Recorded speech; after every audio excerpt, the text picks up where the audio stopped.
What's up with that? What's going on with that? What the hell? Why? Good morning, mushrooms. Ladies and gentlemen, boys and girls, brothers, sisters, mothers, misters, and to all my cousins out there around the world, it's time to plug in and get this train chugging. As always, dark disaster looming on the horizon. Something looming, as we've had on the show several times before. It's big.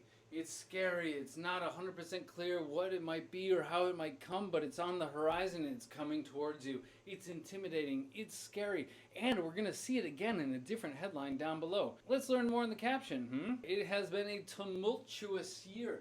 A tumultuous year. Full, rife with tumult. Yeah? Tumult is change and problems and disaster and maybe even the loss of life or some violence. Things have gone upended and discombobulated. It's been a roller coaster ride so far for 2020, and more potential possible. We don't know for sure, but potential calamities await the UK leader this fall. A calamity is just more drama, another fiasco, more troubles, more potential drama and problems await the leader. To await is just a fancy way of saying waiting for, yeah? And so more potential calamities are waiting for the leader. Coming soon to you this autumn. Stay tuned. Moving on to China. This is not just, there's no grammar here, it's just really, or no vocabulary, it's just grammar. China says it has been vaccinating in progress, ongoing since starting point July. Yeah, and so that means it has been doing it for a month already. It's an activity, it's in progress, started in the past, continues to the present, and so present, perfect, continuous. Ta-da! Let's move on. On to the stock markets and investor news. Oh my goodness. Plunging dividends. Yes, the dividends are plunging, they're plummeting, they're dropping, they're diving precipitously, if you will, like off a cliff. But what are dividends? Well, dividends, for you non-investor folks out there, are if you own shares in a company, and well, the company earns money. If you're lucky, the company's earning money, and well, you're a part owner of the company, so you should get some share of the profits because you own a share of the company. And so that is the small, infinitesimally small, often share of the profits of the company that is paid to you. Different companies pay at different times and in different ways. Yeah, let's just move on. Yes, we have one crisis, two crises, three crises, four crises more. Plural of crisis is crises, just like the plural of thesis is theses. I'm just so excited to be back online and fully functional. Latest defections deal a personal blow to Trump. Now remember, a blow is a hit, not a the wind. We're not talking about the wind. We're talking about a hit, something that does damage. And to deal a blow to Trump, to deal, just like the dealer in the game of cards, is like one for you and one for you and one for you. Here's a damaging shot, here's a damaging shot, here's a damaging shot.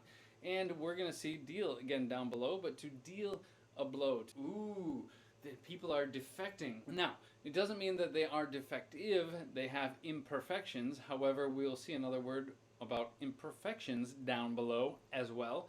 But to defect means to switch teams and go basically play for the enemy. So you're leaving your party, you're leaving your country, and you're going to work for the enemy. Like we've seen a couple high-profile spy cases, espionage cases in the US. Even just another one turned up over the weekend. Some people from his party or his team have defected, and now they're playing for the other team, and that's doing some damage to him. It's going to be Trump-centric. It's just a nice little hyphenated suffix here, centric, meaning centered around that. Often when countries learn their history, it is their country centric. I know growing up that the history, the world history that we learned was definitely Amerocentric, if not Amero-European centric. Fair enough, I guess, in a way. It's just important to understand the biases that exist within the information that is given to you. It's going to be based all around Trump, centered all around Trump. The Democratic National Convention was based around hope and change, kind of ongoing legacy from Obama. Go figure, because Biden was his vice president, so it makes sense to have some continuity. Republican National Convention, we can expect a grievance convention. A grievance is something which you like to complain about in a very loud fashion because you feel that you have been treated unfairly or poorly. Whinge and whine and moan and groan and grumble, those are all just different words for complaining. Yeah, and so, and then there's the this and then there's the that and it's not fair, man. Buck up and deal with it. Get on. You're supposed to be in charge of the country, if not the free world. Just get on with it already. Try and serve the people. All right, moving on. As I promised, just up above, we had something was going to deal a damaging blow to Trump.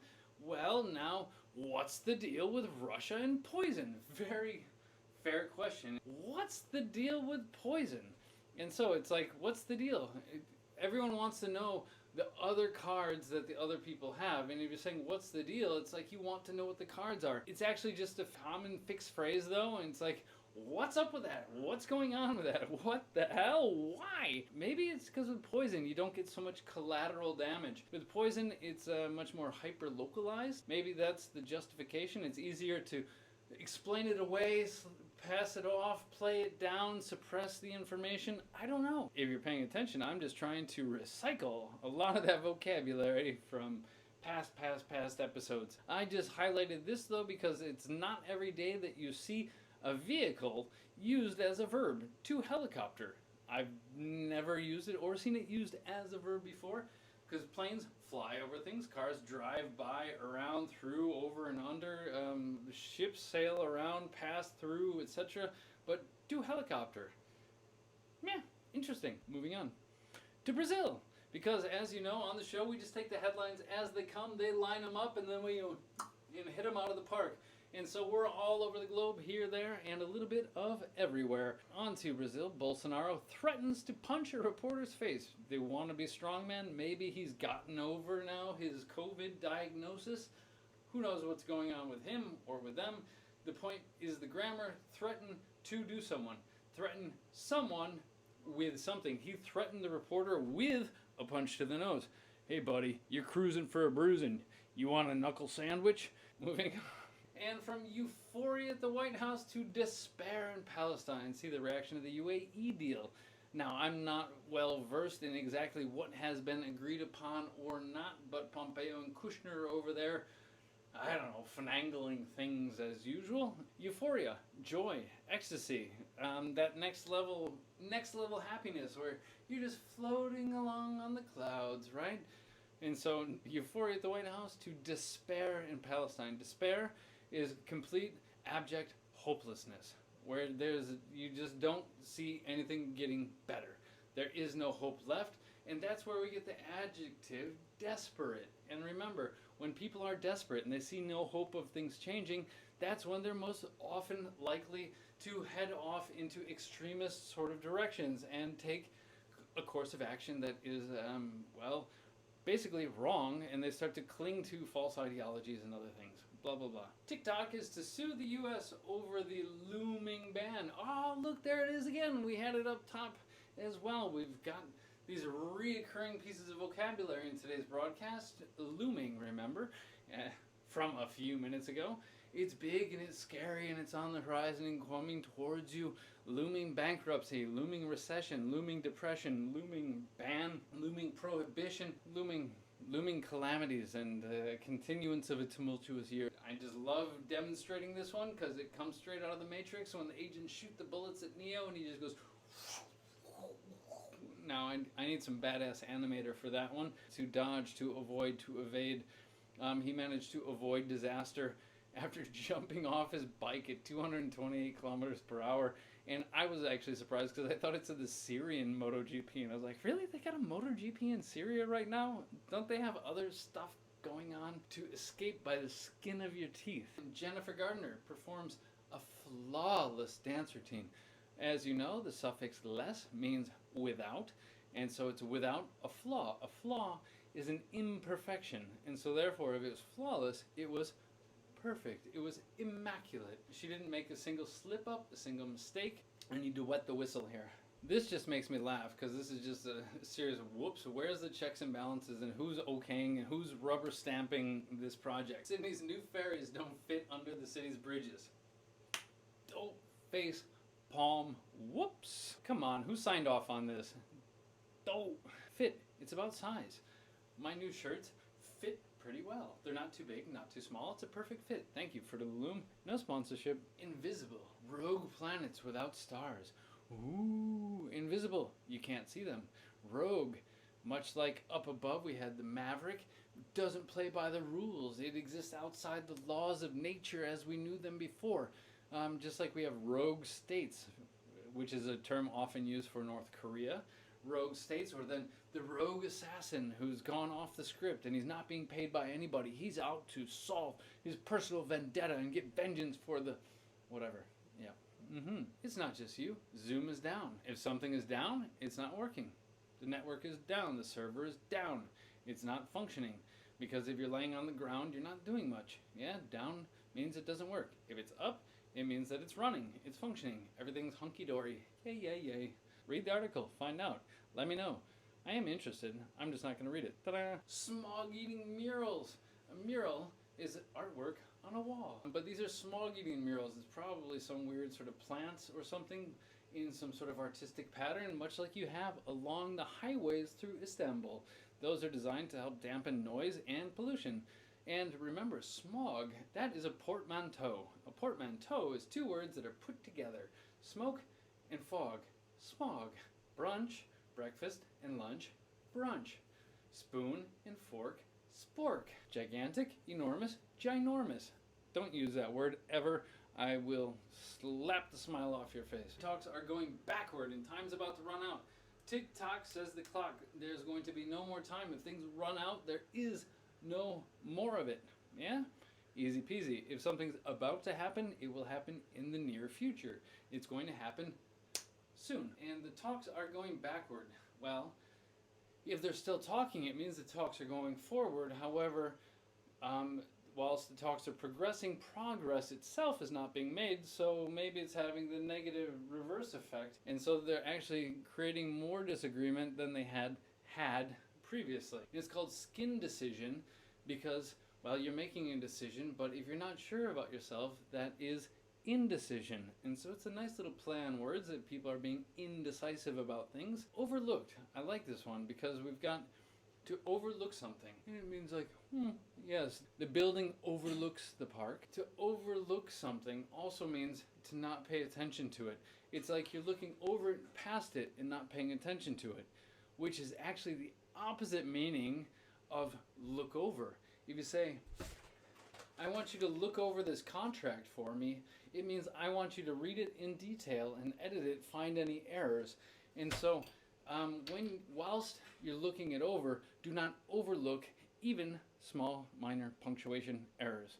Get it? Got it? Good. Learn it, know it, love it, live it. Internalize. It's been in the news a couple times recently, the phrasal verb to show off. And Katy Perry shows off her upcoming baby's nursery. Oh, that's where her baby's going to sleep. Oh, so heartwarming. Oh. And to show off, as we've said before, to show off. Some people show off like, oh, check out my bling, check out my ring, check out my this. My life is awesome. I got this car, I got this house. I'm on holiday. Look at my lips on this filter. Ugh, my life is awesome, because they want to impress others, often due to their own shortcomings and lack of self-esteem or confidence. Other people are just proud of their accomplishments or proud of something and want to share it. And so whilst in the same direction, they have two very distinctly different connotations and motivations behind them. Ta-da! I like the next headline. This is Amsterdam's answer to the problem of wild peeing. Boys, hit the target, stay on target, don't go rogue while peeing, especially in public, yeah? I might go do a little bit of that after the show, just for the sake of it. If we put a must in front of something, it just means that you must do it. And it's not like a must, like some sort of rule or law or something, but it just means you really must, meaning like, oh wow, it's to die for. You really must try this sorbet. It's delicious. Must try, must watch, must see, must do.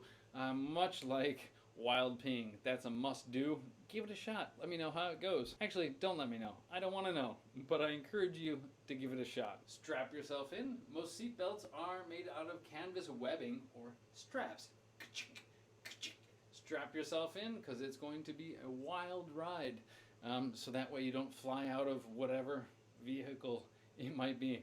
But often we say strap yourself in when there's going to be some sort of shocking revelations or something, so that way you don't go, yeah. Strap yourself in, kiddies. It's going to be an interesting week. I'm so excited the stream's working again. Woohoo. DC Entertainment gets its act together as the movie world falls apart. Yes, Hollywood and the cinema universe is crumbling because the people can't come together, social distancing, safety, blah blah blah. But DC Entertainment is getting its act together, and that just means it's getting its shit together. It's cleaning house, and it's setting up a plan and making sure that it functions properly and accordingly. Just like your mother might say, like, young man, your grades have been falling, your grades have been dropping, your grades have been slipping, I don't like the people that you're hanging out with, you need to get your act together, you need to behave properly. Understood? And so, to get your act together means to, as I say, straighten up and behave. Do things appropriately, accordingly, politely, the right way. It's taking its moment, seizing it. Oh, it's mine now. And so to grab the moment, carpe diem, seize the day. And so really making the most of every chance and opportunity you get. Now, Lovecraft, I doubt that it is, but I hope it's about H.P. Lovecraft and it's some weird dark thing about demons and summoning the supernatural powers from below and so on. I doubt it, but we can always hope, right? Last up, breaking the internet, oh my god. To team up, to partner up, to join up, to work together. Ta-da! That's it. A mind blower for the last one. Nice to see you. Thanks for tuning in, everybody. Everybody else, anybody else, in here, out there, wherever you may be. It's nice to be back, and tune in tomorrow, 8 p.m. As usual, I'm pointing at some graphics that aren't there. Maybe I can add them in post-production before it goes on YouTube. But 8 p.m. tomorrow, if I don't see you sooner, have a nice night. Bye-bye. Yes, I'm shining. It's because I'm sweaty and the lights are on. Come on. Cheers. Bye-bye. Yes, stop the stream. Bye-bye. Bye-bye now.